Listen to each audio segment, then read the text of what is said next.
So welcome back, everybody. We've got a good video today. We're going to be talking about DBAs, doing business as, also known as assumed names.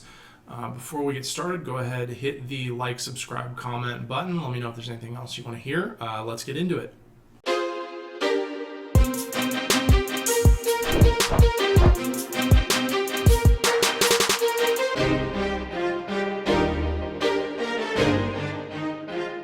All right, so like I said, today we're going to be talking about DBAs. This is something that I get questions on here and there. They're actually pretty easy to deal with, although there are a few common misconceptions. I'm trying to clear those up a little bit. So we've got kind of four areas that we're going to talk about today. First is, what is a DBA? Second is, what kind of liability protection do you get from a DBA? Third is, how do you get a DBA? How do you actually go about obtaining it? And fourth is, how many DBAs can you have? So, you couldn't see my other finger there. So let's get started.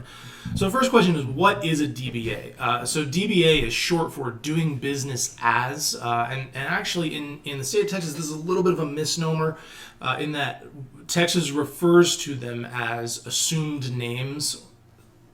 Everybody calls them a DBA just because that's what they're called in many other jurisdictions. That's sort of colloquially what they're known as. But if you're poking around, and we'll talk about how to actually do it in a second, it's going to be under assumed name certificates. But doing business as, it's a nickname, right? It means that if your company is named A1 Widgets Incorporated, right, or A1 Widgets Limited, that you can go do business as Widgets R Us, or number one best widgets, or it doesn't even have to be anything related to the name of your LLC. It's a nickname, it's an alias, it's a trade name that you can go out into the market and use that name as another alias, as another nickname for your business without changing the entire name of your entity or yourself. So the answer to the first question, DBA is a nickname. Second question, how much liability protection do you get from a DBA? The answer is zero. You get none. This does not generate any liability protection for you. This is a question that I can't tell you how many times I get the question. And even I did one seminar one time, and I had somebody actually argue with me about this. And I was like, I've had a couple of people kind of ask the question before. And so my best guess is there must be some sort of bad business advice book going around out there that says that DBAs protect you from liability or something like that, which is just absolutely not true. DBAs offer no liability protection whatsoever.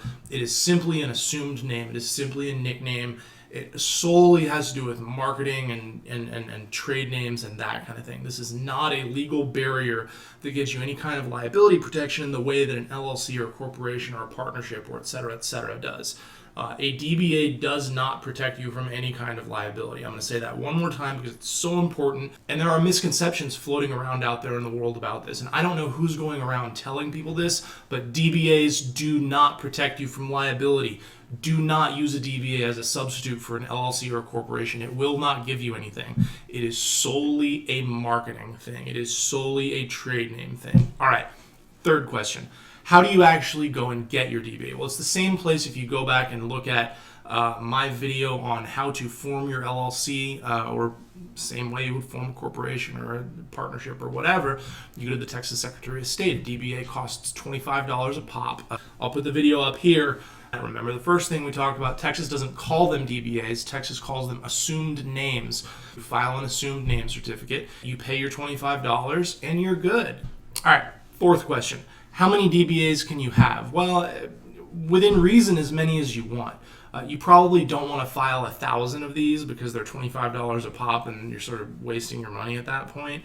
But if you want to have 1, 2, 3, 4 DBAs, go for it. It's no problem. You can basically have as many as you want. Your information is going to be out there linked to that name. If some sort of bad event or some sort of fraud or some sort of accident or some sort of liability happens that happens to be attached to that name, whether it has anything to do with you or not, they're going to look up that name on the Texas Secretary of State's website, and there is a way to abandon a DBA. It's slightly less than the 25. I want to say it's 10 or 15 bucks or something like that. But you can have as many DBAs as you have. Just sort of be reasonable about it. Most people will either have, between 1 and 4 is pretty typical. But in any event, that's your quick little knowledge bite for today. Thank you guys for dropping in and watching. Like, subscribe, comment, and we will see you next time. Thank you.